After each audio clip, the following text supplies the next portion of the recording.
हर देश की प्राचीन संस्कृति, सामाजिक व्यवस्था, रीति रिवाज, धर्म, कला और साहित्य में ऐसी बातें जरूर मिलती हैं जो भारतीय जैसी लगती हैं। लगभग सभी पुराने धर्म ग्रंथों और दर्शन शास्त्रों में कहीं न कहीं प्राचीन भारतीय विचार दिख जाते हैं। इसके कई उदाहरण दिए जा सकते हैं। अब सवाल यह है कि यह समानता आखिर आई कैसे? इसके तीन कारण हो सकते हैं।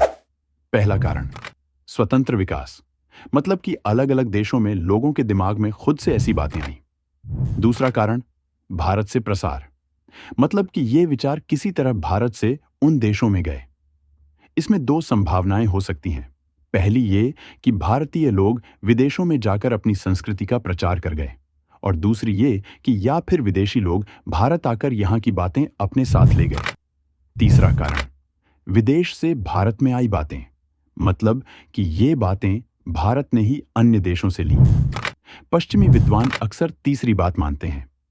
उन्होंने बड़े बड़े ग्रंथ लिखकर यह साबित करने की कोशिश की है कि भारत ने प्राचीन मिस्र, चीन, यूनान जैसी सभ्यताओं से बहुत कुछ सीखा। यहाँ तक कि भारत ने ईसाई धर्म से भक्ति का और इस्लाम धर्म से अद्वैत का विचार अपनाया। लेकिन अगर यह साबित हो जाए कि भारतीय संस्कृति सबसे प्राचीन है और बाकी संस्कृतियां उसी के आधार पर विकसित हुई हैं, तो तीसरा विचार खुद ही खारिज हो जाता है। इसके साथ ही पहला विचार भी सही नहीं ठहरता, क्योंकि अगर भारतीय संस्कृति सबसे पुरानी है, तो यह निश्चित है कि अन्य संस्कृतियों के साथ उसका संपर्क रहा होगा। हालांकि कुछ इतिहासकार मानते हैं कि अलग-अलग देशों की संस्कृतियों का विकास स्वतंत्र रूप से हुआ, लेकिन ऐसे विचार के समर्थक बहुत कम हैं। ज्यादातर विद्वानों का मानना है कि हर संस्कृति का किसी न किसी तरह का आपस में संबंध जरूर है। अंत में केवल दूसरा विचार सही लगता है। अब हमें समझना होगा कि अलग-अलग देशों की संस्कृतियों में भारतीय संस्कृति का समावेश कैसे हुआ। इस विषय पर सोचने के लिए हमें अपने प्राचीन इतिहास को ही आधार बनाना होगा। पाश्चात्य विद्वानों द्वारा लिखा गया इतिहास हमारे लिए सही नहीं है, क्योंकि उनकी सोच और उनकी शैली अलग है। सबसे पहले यह सवाल उठता है कि क्या मानव सृष्टि केवल एक ही जगह पर हुई और वहां से लोग धीरे धीरे पूरी दुनिया में फैल गए, या फिर अलग-अलग जगहों पर अलग-अलग समय पर मानव सृष्टि हुई? हमारे यहाँ का इतिहास पहले विचार को सही मानता है। पुराणों में जो सृष्टि की प्रक्रिया बताई गई है, उससे यही समझ आता है कि सबसे पहले मानव सृष्टि भारत में हुई और फिर वहां से दुनिया भर में फैली। पुराणों के अनुसार ब्रह्मा जी ने सबसे पहले नारद, मरीचि, वशिष्ठ आदि 10 मानस पुत्रों की रचना की, लेकिन वे सृष्टि को आगे नहीं बढ़ा सके। तब ब्रह्मा जी यह सोचने लगे कि सृष्टि को कैसे संतोषजनक रूप से आगे बढ़ाया जाए। इसी समय ब्रह्मा जी का शरीर 2 भागों में बंट गया और एक स्त्री पुरुष का जोड़ा उत्पन्न हुआ। इस जोड़े में पुरुष का नाम स्वयंभुव मनु और स्त्री का नाम शतरूपा था। इसके बाद से सृष्टि मैथुन धर्म, प्राकृतिक प्रजनन प्रक्रिया के द्वारा आगे बढ़ने लगी। स्वयंभुव मनु और शतरूपा से 5 संतानें हुईं। इनमें 2 पुत्र थे, प्रियव्रत और उत्तानपाद, और 3 पुत्रियाओं थीं, आकुति, देवहूति और प्रसूति। मनु ने अपनी बेटियों का विवाह इस प्रकार किया: आकुति का विवाह मरीचि से, देवहूति का विवाह कर्दम प्रजापति से और प्रसूति का विवाह दक्ष प्रजापति से। इन्हीं संतानों से पूरी दुनिया में जनसंख्या का विस्तार हुआ। इसका विस्तृत वर्णन श्रीमद् भागवत के 3 स्कंध में मिलता है। 5वें स्कंध में बताया गया है कि राजा प्रियव्रत के रथ के पहियों की लकीरों से 7 समुद्र और 7 द्वीपों का निर्माण हुआ। चतुर्थ स्कंध में बताया गया है कि राजा पृथु से पहले इस धरती पर न कोई गांव था, न नगर, न दुर्ग। राजा पृथु ने प्रजा के पालन पोषण के लिए पूरे भूमंडल पर गांव, नगर, दुर्ग, वीरों के लिए आवास, पशुशालाएं, छावनियां, खाने, किसानों के खेतों के पास गांव और पर्वतों की तलहटी में बस्तियां बसाईं। राजा पृथु ने हर किसी को उनकी आवश्यकता और योग्यता के अनुसार रहने की जगह प्रदान की। भारत से ही मानव सृष्टि का विस्तार अन्य भागों में हुआ। भारत में भी मानव सृष्टि का आरंभ ब्रह्मावर्त नामक स्थान से माना गया है। इसे देवताओं द्वारा निर्मित और आध्यात्मिक क्षेत्र कहा गया है। भगवान श्री राम और श्री कृष्ण जैसे अवतार भी इसी क्षेत्र में हुए। हिंदू संस्कृति के आधार वेद हैं, जिन्हें अपौरुषेय, मनुष्य द्वारा न बनाए गए और नित्य सदैव रहने वाले माना गया है। यहाँ तक कि पाश्चात्य विद्वान भी इन्हें सबसे प्राचीन ग्रंथ मानते हैं। जहाँ जहाँ प्राचीन हिंदू लोग बसे, वहाँ उनके साथ वैदिक संस्कृति भी पहुंची। लेकिन फिर भी संसार का केंद्र और हृदय भारत ही रहा। हमारे शास्त्रों में भारत को कर्म भूमि कहा गया है, जबकि अन्य देशों को केवल भोग भूमि। समय के साथ अलग अलग जगहों की जलवायु और वातावरण के प्रभाव के कारण भारत से गए लोगों के रंग, रूप और आचार विचार में बदलाव आने लगा। यात्रा की कठिनाइयों के कारण कई देशों का भारत से संपर्क टूट गया। इस वजह से वहां रहने वाले भारतीय अपने मूल आचार विचारों से दूर हो गए। उनका रहन सहन और रूप रंग इतना बदल गया कि वे भारत में विदेशी और अलग जाति के लगने लगे। इसका उदाहरण ऐसे समझा जा सकता है, जैसे यदि शरीर के किसी अंग को हृदय से शुद्ध रक्त न मिले तो वह अंग कमजोर हो जाता है। मनुस्मृति में कहा गया है कि कुरुक्षेत्र और उसके आसपास के क्षेत्र में पैदा हुए ब्राह्मण अपने श्रेष्ठ आचरण से संसार के अन्य सभी मनुष्यों को उनके चरित्र का मार्ग दिखाएं। कई दिखाई देने वाले और न दिखने वाले कारणों की वजह से यह प्रक्रिया रुक गई। जब शुद्ध भारतीय विचारधारा अन्य देशों में जाना बंद हो गई, तो वहां के प्रवासी भारतीयों का पतन शुरू हो गया। इसके बाद अनुलोम और प्रतिलोम विवाह, विभिन्न जातियों के बीच विवाह होने लगे, जिससे कई संकर जातियों का निर्माण हुआ। मनुस्मृति के 10वें अध्याय में ऐसी जातियों का विस्तार से वर्णन किया गया है। मनु ने स्पष्ट रूप से कहा है कि क्षत्रियों में उपनयन संस्कार और अन्य धार्मिक क्रियाओं का लोप होने से तथा याजन, अध्ययन और प्रायश्चित जैसे कार्यों के लिए ब्राह्मणों से संपर्क न होने की वजह से वे धीरे धीरे शूद्र बन गए। कुछ जातियां जैसे पौंड्र, चौंड्र, द्रविड़, काम्बोज, यवन, शक, पारद, पहव, चीन, किरात, दरद और खश, इन देशों में पैदा हुए क्षत्रिय अपनी धार्मिक और सांस्कृतिक क्रियाओं को छोड़ने के कारण शूद्र बन गए। ब्राह्मण, क्षत्रिय, वैश्य और शूद्र जब अपनी धार्मिक क्रियाओं को छोड़ देते हैं तो नई बाहरी जातियां उत्पन्न होती हैं। इन्हें दस्यु कहा गया है। दस्यु का उल्लेख भारतीय प्राचीन ग्रंथों में ऐसे लोगों या समूहों के लिए हुआ है जो वैदिक संस्कृति, धर्म और परंपराओं का पालन नहीं करते थे। इन्हें मुख्यतः वे लोग माना गया है जो वैदिक संस्कारों और धर्म का विरोध करते थे। दस्यु वे थे जो वैदिक जीवन शैली, यज्ञ और सामाजिक नियमों को नहीं मानते थे, म्लेच्छ भाषाओं का प्रयोग करते थे। वैदिक विचारधारा से दूर रहने वाले लोगों को दस्यु कहा गया है। लूटपाट या सामाजिक अनुशासन का उल्लंघन करने वाले, ऐसे लोग जो समाज में अराजकता फैलाते थे, व्यापार मार्गों पर लूटपाट करते थे या सामाजिक व्यवस्था को भंग करते थे।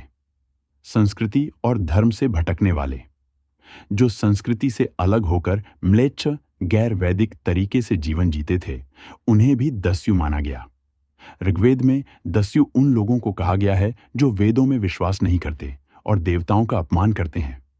मनुस्मृति में दस्यु को उन जातियों का नाम दिया गया है जो वैदिक धर्म और परंपराओं को छोड़कर अन्य रीति रिवाज अपनाती हैं। इस बात पर कोई सवाल नहीं उठता कि आर्य कौन थे और वे भारत में कब और कहां से आए। यह सवाल केवल विदेशी इतिहासकारों की कल्पनाओं का परिणाम है। उन्होंने यह विचार बनाया और भारतीय विद्वान भी उनके विचारों का अंधानुकरण करते रहे। शुरुआत में मैक्स मूलर ने भी आर्य नाम की किसी जाति का जिक्र नहीं किया था। उन्होंने कई भाषाओं में कुछ ऐसे शब्द देखे जो संस्कृत जैसे लगते थे। इससे उन्होंने यह सोचा कि एक ऐसी प्राचीन भाषा रही होगी जिससे बाकी भाषाओं ने शब्द लिए। लेकिन वे यह सीधी सी बात नहीं समझ सके कि वह भाषा संस्कृत ही हो सकती है। विद्वानों का दिमाग कभी कभी साधारण सच्चाई को अनदेखा कर नई और अलग बात खोजने में लग जाता है। इसी सोच से मैक्स मुलर ने आर्य भाषा की कल्पना कर ली। अगर ऐसी भाषा थी तो इसे बोलने वाली कोई जाति भी होनी चाहिए, इसलिए उन्होंने आर्य जाति भी बना दी। इसके बाद कल्पनाओं का सिलसिला शुरू हुआ। आर्यों का मूल स्थान उत्तरी ध्रुव या जर्मनी के आसपास बताया गया। कहा गया कि आर्य यूरोप और एशिया के अलग अलग देशों में गए और उनकी भाषाओं और संस्कृतियों में समानताएं दिखने लगीं। यह कथित खोज केवल इतिहास की पहेली नहीं थी, बल्कि इसके पीछे राजनीतिक उद्देश्य भी थे। हम पहले ही चर्चा कर चुके हैं कि भारत का अपने दूर दराज के उपनिवेशों से संपर्क टूट गया था। इस दौरान वहां कई बदलाव हुए। वैदिक संस्कार विकृत रूप में रह गए, भाषा म्लेच्छ भाषा में बदल गई, नए अवैदिक संप्रदाय उभरने लगे। फिर भी वैदिक संस्कृति की मूल बातें कहीं न कहीं अपने शुद्ध या विकृत रूप में बची रहीं। भारत का इन भूले हुए उपनिवेशों से संपर्क बौद्ध काल में फिर से शुरू हुआ। अशोक के समय बौद्ध प्रचारक अलग अलग देशों में गए, व्यापारिक संबंध भी बने और यूनान तथा चीन से विद्वान भारत आने लगे। कुछ समय बाद कई एशियाई देशों में हिंदू राज्य स्थापित हुए, लेकिन यह प्राचीन इतिहास की दृष्टि से बाद की बात है। बौद्ध प्रचारकों ने विदेशों में वैदिक धर्म और संस्कृति के बारे में कई भ्रम फैलाए। उन्होंने वहां की विकृत वैदिक संस्कृति में अपनी विचारधारा का मेल कर दिया। प्रशांत महासागर के देशों में बौद्धों के पहुंचने से पहले ही वहां विकृत रूप में हिंदू संस्कृति प्रचलित थी। इस विषय पर बात करते हुए पहले से बताए गए भारतीय संस्कृति के प्रसार के 3 मतों में से दूसरे मत पर विचार करना जरूरी है। दूसरे मत में कहा गया है कि या तो भारतीयों ने दूसरे देशों में जाकर अपनी संस्कृति का प्रचार किया, या फिर अन्य देशों के लोग भारत आकर यहां से कुछ बातें अपने साथ ले गए। इन दोनों बातों में कुछ हद तक सच्चाई जरूर है, लेकिन वास्तविकता इससे अलग और ज्यादा गहरी है। दूसरे देशों की संस्कृतियों में जिस गहराई से भारतीय संस्कृति की बातें समाई हुई हैं, उन्हें देखकर यह नहीं लगता कि केवल थोड़े से संपर्क से ऐसा हो सकता है। भारत की प्राचीन संस्कृति का प्रभाव बर्मा से लेकर अमेरिका तक हर जगह देखने को मिलता है। वहां की भाषाओं, रीति रिवाजों और परंपराओं में भारत की छाप साफ नजर आती है। मिस्टर क्यूजिन ने इस पर एक दिलचस्प बात कही है। लगभग हर देश की भाषाओं में ईश्वर के लिए जो शब्द इस्तेमाल होता है, वह संस्कृत के देव शब्द से निकला हुआ लगता है। इससे यह साफ होता है कि भारतीय संस्कृति का प्रभाव केवल सतही नहीं, बल्कि अंदर तक समाया हुआ है। प्राचीन भारतीय संस्कृति का प्रभाव पूरे विश्व में देखने को मिलता है। इसाइक्लोपीडिया ऑफ रिलीजन एंड एथिक्स भाग 7 जिल्द 2 में मिस्टर किंग कहते हैं कि पोलिनेशियन गाथाओं में वैदिक भावनाओं की झलक मिलती है। इन गाथाओं में स्वर्ग नरक, पृथ्वी आकाश और लोक परलोक के बारे में जो विचार हैं, वे वैदिक विचारों के समान लगते हैं। डॉक्टर रैंडी ने अपनी पुस्तक पोलिनेशियन रिलीजन में इन गाथाओं का अनुवाद कर यह दिखाया है कि इनमें वैदिक भाव कितने गहरे हैं। दीवान चमन लाल ने अपनी पुस्तक हिंदू अमेरिका में यह बताया है कि उत्तर और दक्षिण अमेरिका में प्राचीन काल में हिंदू संस्कृति का व्यापक प्रचार था। पश्चिम अफगानिस्तान से मिस्र तक लगभग हर देश में प्राचीन हिंदू संस्कृति के निशान मिलते हैं। यूरोपीय दर्शन और विज्ञान का मूल यूनान को माना जाता है, लेकिन इसके सिद्धांत भी प्राचीन भारतीय विचारों से प्रभावित लगते हैं। स्कैंडिनेविया, जर्मनी और आयरलैंड जैसे देशों की प्राचीन संस्कृतियों में भी भारतीय संस्कृति के कई पहलू नजर आते हैं। फ्रांसीसी विद्वान सिल्वान लेवी ने यह तर्क दिया कि जब आर्यों ने भारत पर विजय प्राप्त की, तो यहाँ के आदिवासी भागकर दूसरे देशों में चले गए। लेकिन यह तर्क सही नहीं है। पहले तो भारत पर आर्यों की विजय की बात पूरी तरह से काल्पनिक है। दूसरे, अगर कुछ शरणार्थी किसी देश में गए भी हों, तो उनकी संस्कृति का प्रभाव उस देश पर इतना गहरा कैसे हो सकता है? कुछ लोग मानते हैं कि भारत और दूसरे देशों के बीच व्यापारिक संबंधों से हिंदू धर्म वहां पहुंचा। लेकिन क्या व्यापार के जरिए उन देशों के राजा अपनी परंपरागत संस्कृति को छोड़कर हिंदू धर्म अपना सकते थे? यह असंभव लगता है। एक और तर्क दिया गया कि हिंदू राजाओं ने दूसरे देशों पर विजय प्राप्त कर वहां अपनी संस्कृति का प्रचार किया। लेकिन मनुस्मृति जैसे ग्रंथों में कहा गया है कि विजेता को किसी देश के रीति रिवाजों में हस्तक्षेप नहीं करना चाहिए। भारत से संपर्क टूटने के बाद भी कुछ देशों में वैदिक संस्कार विकृत रूप में बचे रहे। बौद्ध प्रचारकों ने विदेशों में जाकर वैदिक धर्म और संस्कृति को अपने विचारों के साथ मिलाकर प्रस्तुत किया। इस वजह से वैदिक सिद्धांतों की झलक उन देशों में दिखाई देती है। 16वीं शताब्दी में भारत का पश्चिमी देशों से संपर्क बढ़ा। मुस्लिम शासन के दौरान भारत की प्रगति रुक गई थी। पाश्चात्य कूटनीतिज्ञों ने भारतीय समाज पर अपना प्रभुत्व जमाने के लिए नवीन इतिहास की रचना की। इस इतिहास में दिखाया गया कि भारतीय आदिवासी असभ्य थे और आर्यों ने आकर उन्हें सभ्य बनाया। मैक्स मूलर जैसे विद्वानों ने वेदों का अनुवाद किया, लेकिन उनका उद्देश्य वेदों की आलोचना कर हिंदू धर्म को कमजोर दिखाना था। उन्होंने स्वयं यह स्वीकार किया कि उनका उद्देश्य वेदों के जरिए हिंदू धर्म की पोल खोलना था। विदेशी विद्वानों के तर्क और इतिहास की नई व्याख्याओं ने भारतीय संस्कृति और धर्म की छवि को तोड़ने की कोशिश की। लेकिन भारतीय संस्कृति की गहराई और उसका प्रभाव विश्व भर में आज भी अपनी पहचान बनाए हुए है। हम अक्सर पाश्चात्य विद्वानों द्वारा लिखे गए इतिहास को ही मानते हैं, लेकिन अगर हम अपने पुराणों में लिखे गए इतिहास को देखें तो कई जटिल प्रश्नों के उत्तर मिल सकते हैं।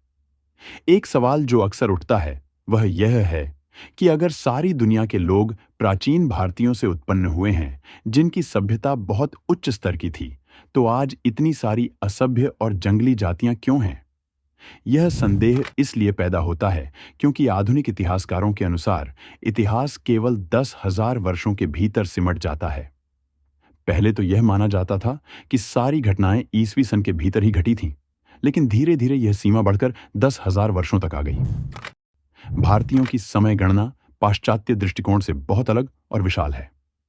एक युग 4,32,000 वर्ष, 10 युग, एक महायुग, 1,000 महायुग, एक कल्प 4.32 अरब वर्ष।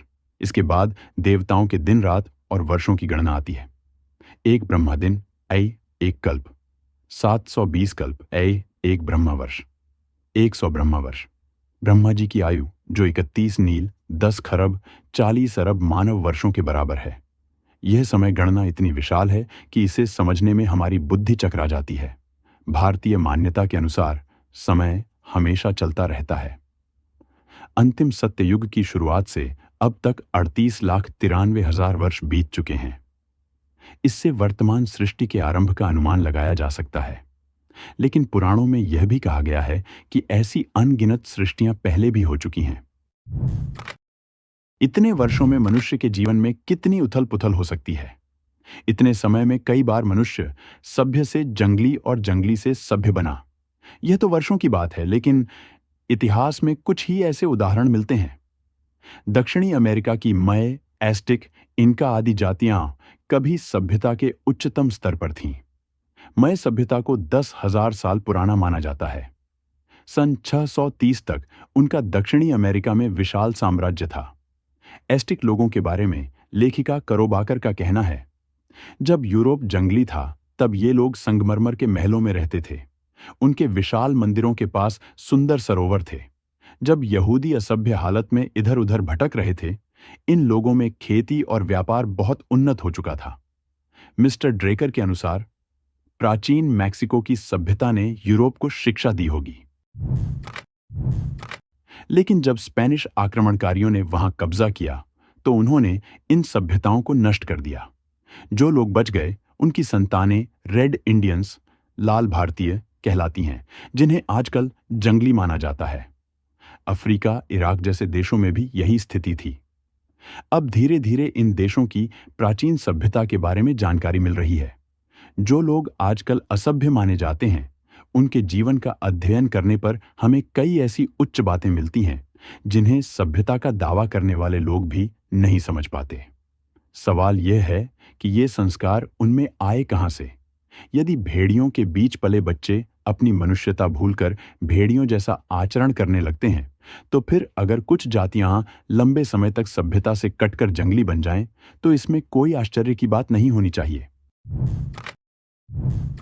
कहा जा सकता है कि पुराणों की कल्पनाओं के आधार पर सच्चा इतिहास नहीं लिखा जा सकता, लेकिन जो इतिहास आधुनिकों ने लिखा है वह सच्चा है। इसका क्या प्रमाण है? आंखों देखी घटनाएं भी पूरी तरह सही नहीं बताई जा सकती। दो व्यक्ति एक ही घटना को अलग अलग तरीके से देखते हैं। जो कुछ दिखाई देता है उसमें भी हर किसी की अपनी कल्पना होती है। आजकल अक्सर समाचार पत्रों के जरिए किसी घटना का वर्णन आता है, फिर प्राचीन इतिहास की बात करें तो क्या कहना? प्राचीन लेखों, खंडहरों और मुद्राओं के आधार पर ही आजकल प्राचीन कला का इतिहास लिखा जाता है। लेकिन इनमें से कोई भी चीज पूरी तरह विश्वसनीय नहीं है। इन इतिहासों में लेखक का अपना अनुमान भी बहुत होता है। इसके अलावा आजकल जानबूझकर इतिहास को विकृत किया गया है। जैसे कि आर्यों के भारत से बाहर आने का जो दावा किया गया था, हम उसे पहले ही दिखा चुके हैं। मिस्टर केलेटेन अपनी किताब प्रोस्पेक्टस ONF हिस्ट्री में सही लिखा है कि अगर शैतान झूठ का पिता है तो स्वदेश भक्ति उसकी माता है। स्वदेश भक्ति के जुनून में इतिहास को कितना तोड़ा मरोड़ा गया है। कई सालों से जर्मन विद्वान यह दिखाने की कोशिश कर रहे हैं कि जर्मन लोग ही असली आर्य हैं और उन्होंने ही सभ्यता और संस्कृति का संदेश फैलाया। इस तरह से बृहत्तर जर्मनी का आधार मजबूत करने की कोशिश की गई। तुर्की के इतिहासकार भी यही दावा करते हैं कि तुर्क ही सबसे प्राचीन सभ्यता के लोग थे। जो लोग अपने धर्म का प्रचार करना चाहते हैं, वे इतिहास के माध्यम से यह दिखाने की कोशिश करते हैं कि उनका धर्म सबसे प्राचीन था और कभी सभी का धर्म वही था। इस तरह कभी राजनीतिक और कभी धार्मिक दृष्टिकोण से इतिहास को बिगाड़ा गया है।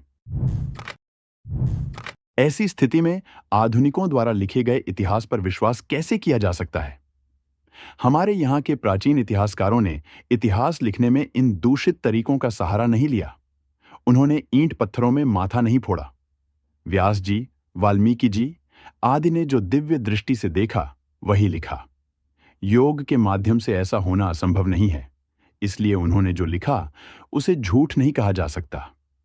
पुराणों की कई बातें हमें ठीक नहीं लगती क्योंकि वे अक्सर असाधारण लगती हैं, लेकिन यह दोष हमारी संकुचित दृष्टि का है। जो चीज हम प्रतिदिन देखते हैं उसे हम साधारण मान लेते हैं।